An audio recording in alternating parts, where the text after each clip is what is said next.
This is the Lew Rockwell Show. I noticed that New York Times columnist Bill Kristol has endorsed Joe Lieberman as John McCain's vice president. Now, of course, Bill Kristol is one of the top American neoconservatives, editor of the Weekly Standard, is the son of Irving Kristol, sort of the founding father of that particular movement. Joe Lieberman is a very important neoconservative. John McCain is wanting to be the second all-neoconservative president after George W. Bush. We hear this term neoconservatism, but exactly what is this political ideology? The neoconservatives call themselves big government conservatives. Bill Kristol has called himself a national greatness conservative.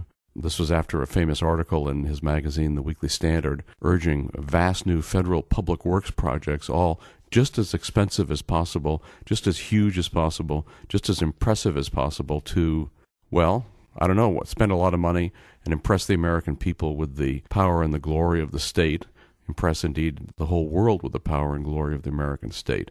That's what neoconservatives are. They're focused on especially the warfare state. They believe in a police state. They believe in a welfare state. Irving Kristol famously said that we should have a welfare state, but it should be a conservative welfare state, meaning neoconservatives should be running it. They believe in big government right across the board, and this is today the conservative Republican ideology. How did that happen? How did that come about? Obviously, that hasn't always been the case.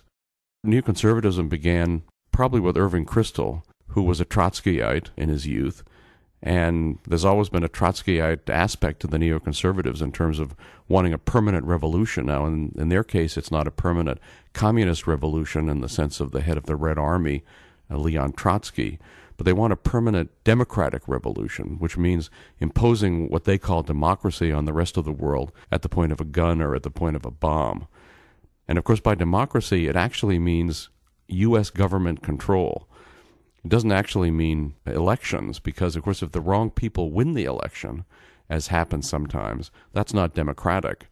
Democracy consists of the right people being elected, that is, people who are subservient to the U.S., and the neocons want to be able to make use of U.S. power for their own ideological purposes. Really, they want to transform the world, transform everybody's life through the all-powerful state. Again, these are known as conservative Republicans.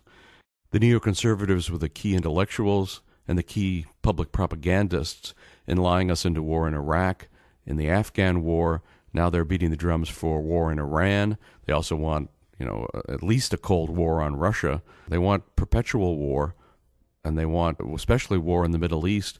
They think that it's necessary for America to take total control of the Middle East with massive military bases in various Arab countries in order to maintain control of the oil for purposes of American hegemony and also to protect the state of Israel.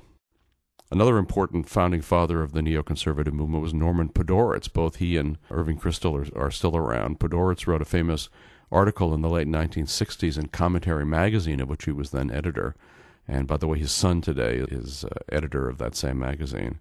And he said that he was very worried about the Democrats, that they seemed to be carried away by anti-war feelings over Vietnam, and that he and the other neoconservatives, although that word wasn't really very much in use at that point, should leave the Democratic Party, enter the Republican Party to try to assure that at least one political party would be always for war, always for global domination, always for imperialism, and always for all the state programs at home, which, of course, the Democrats were for.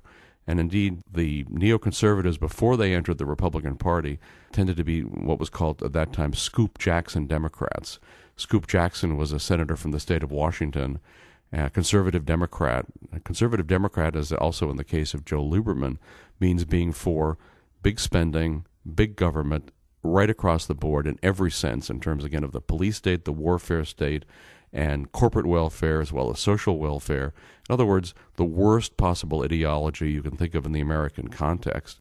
But the neoconservatives didn't do this on their own, that is, take over the conservative movement, take over the Republican Party. It really began with Bill Buckley. Bill Buckley was a brilliant young intellectual, just recently passed away in his 80s, who in the middle 1950s founded the magazine National Review. This magazine became, of course, the most important conservative intellectual magazine. I guess it still is. And Buckley took very, very free market, anti-big government positions in domestic affairs, but pro-imperialism, pro-Cold War, pro-warfare state, pro-national security state, pro-spying on Americans, the whole, what we think of as the Bush spying state. Buckley was advocating this back in the 1950s. In fact, in a famous article in Commonweal magazine, Buckley had even advocated the establishment of a, quote, totalitarian bureaucracy within our shores, unquote, in order to fight what he claimed was the necessity of a global war against the Soviet Union, which then, as later, of course, was an economic basket case. Founded National Review after leaving the CIA, a lot of connections between this sort of conservatives and the CIA, also between the neoconservatives and the CIA. Irving Kristol, in the 1950s, headed the Congress of Cultural Freedom, which was an entirely CIA-funded ideological propaganda outfit. I've always thought that the actual purpose, and I take this from the great Murray Rothbard, that the actual purpose of the founding of National Review was to eliminate the pro-peace, non-interventionist, anti-imperialist strains from the American right. Before World War II, the American right, what Murray Rothbard dubbed the old right, opposed Franklin Roosevelt's New Deal and his drive to war, opposed the state right across the board. This was, of course, suppressed during World War II, but it was started to come back in the 1950s. There were right-wingers, for example, who opposed Truman's war on Korea. So Buckley founded National Review, and he combined very free market domestic policies, which, by the way, he later all jettisoned and became a statist right across the board.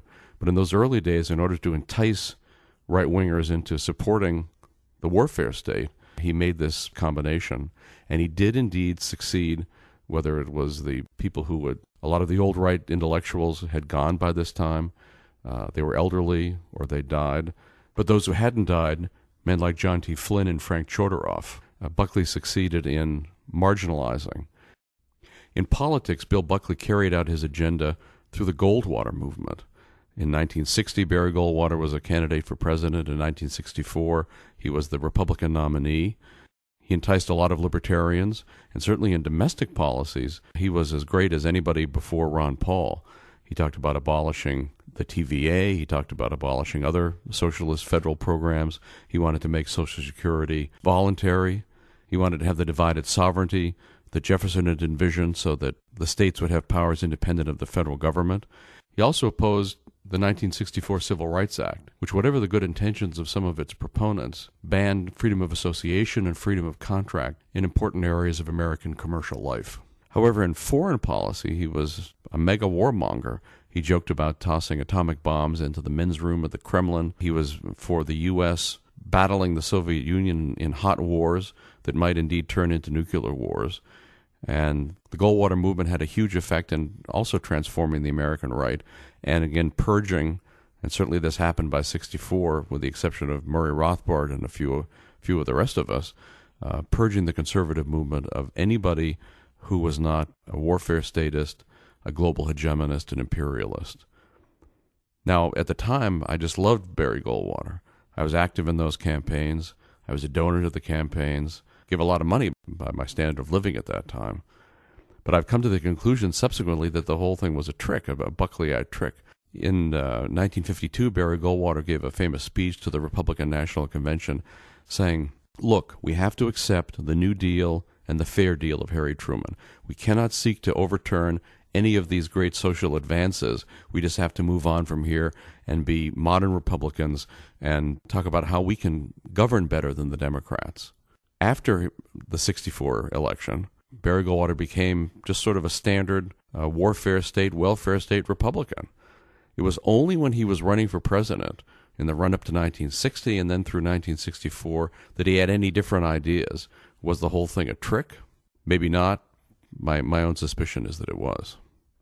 Certainly, Bill Buckley made good use of it in transforming the American right into the neoconservative, pro-war, pro-global hegemony ideological movement that we know it as today. Go to the front page of LRC. On the left, there's a link for the Rothbard collection. Click on that, and then you'll be able to click on the cover of Betrayal of the American Right, and you'll also enjoy, in addition to Murray Rothbard's writing in that book, Tom Woods's wonderful explanatory introduction. Ron Paul, by the way, has been heroic in opposing the neoconservatives. Obviously, Ron Paul's had many great speeches, but if you put Ron Paul and neoconservatism into Google on the LRC front page at the bottom, you'll come up with one of the great speeches he ever gave. Very, very controversial. He got huge attacks on him by various neoconservatives who were outraged at the idea of somebody telling the truth in Washington, D.C., something, of course, that happens to Ron Paul all the time, telling the truth and having bad guys outraged over it. Thanks for listening. You've been listening to The Lew Rockwell Show, produced by LewRockwell.com, the best-read libertarian website in the world. If you'd like to advertise on this podcast or on the website, email advertise@LewRockwell.com. And thanks for listening.